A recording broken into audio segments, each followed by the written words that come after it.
I came to OSU because it was close to where I live, and I love commuting to Marion and love all the professors there. It's a really small, tight-knit community there.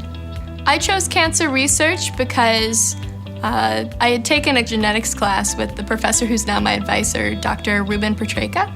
And before I'd taken that class, I really had no interest in genetics. But then after having taken the class, I really was interested, and his main thesis and everything is all about cancer and genetics, so that really got me intrigued and interested in it. I do research on DNA damage repair through homologous recombination. Homologous recombination is where you have one chromosome that has a double-stranded break in it, and it will repair itself off of the other homologous chromosome so that you have a neater and error-free replication. When those chromosomes break in half, they have to go back in a way that will not cause chromosomal abnormalities, which is cancer.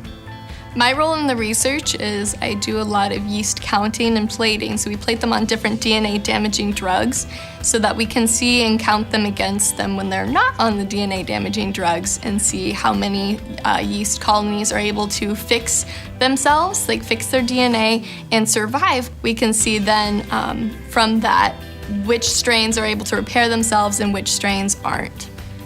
Everybody knows somebody or will possibly have cancer at some point in their life, so hearing the statistics and knowing the odds and having so many people who reach out to you and tell you about all of their experiences throughout when I've been in Pelotonia has been really inspiring and really has kept me going, just to know that we are making a difference and that we can fight this together.